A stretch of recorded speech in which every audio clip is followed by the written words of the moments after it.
Hi friends, అందరికీ నమస్కారం. ఈరోజు ఒక మంచి టాపిక్తో మీ ముందుకు వచ్చాను. అదేంటంటే పచ్చళ్ళు. మరి మన వంటగదిలో జాడీలో నిల్వ ఉంచే పచ్చళ్ళు ఇవి సంవత్సరం పాటు మనకు నిల్వ ఉంటాయి. వీటి వాడటం వల్ల మన ఆరోగ్యానికి ఎంతో మంచిది. మన తాత ముత్తాతల దగ్గర నుంచి కూడా వాళ్ళు వాడుతూ వాళ్ళు మనకు అందించారు. వీటిలో మన మెడిసిన్స్ వాల్యూలో లేనటువంటి విలువైనటువంటి పోషకాలు దీంట్లో ఉన్నాయి. మనం రోజు భోజనం చేసేటప్పుడు ఒక ముద్ద ఈ పచ్చడితో తినటం వల్ల దేహం గట్టిపడుతుంది, అలాగే జీర్ణశక్తి పెరుగుతుంది, ఆకలి పుట్టిస్తుంది.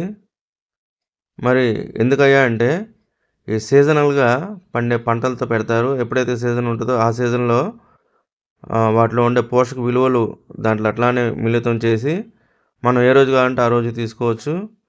మరి మెడిసిన్స్ కానీ కెమికల్స్ కానీ ఏమీ కలపకుండా నిల్వ ఉంచే పచ్చళ్ళు కాబట్టి మనం ఆహ్లాదంగా తినచ్చు.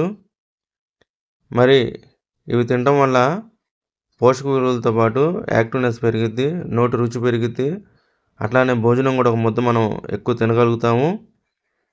కాబట్టి ఫ్రెండ్స్, మనం ఇన్ని ఆరోగ్యశ్రుతమైనటువంటి ఈ పచ్చళ్ళని మనం రోజు కూడా తిందాము. మనం పచ్చడితో పాటు తింటే ఒక ముద్ద కూడా ఎక్కువ తింటాము. రోజు తినే వాళ్ళకి మనం చెప్పాల్సిన అవసరం లేదు. కానీ మరి కొత్తగా ఉన్నవాళ్ళు ఒకసారి ట్రై చేసి చూడండి. ఈ పచ్చళ్ళు తినడం వల్ల మన ఆరోగ్యం ఎంతో బాగుపడుతుంది. కాబట్టి మీ అందరూ కూడా పాటించండి. ఫ్రెండ్స్, ఇంకొక వీడియోతో మళ్ళీ కలుద్దాం. జై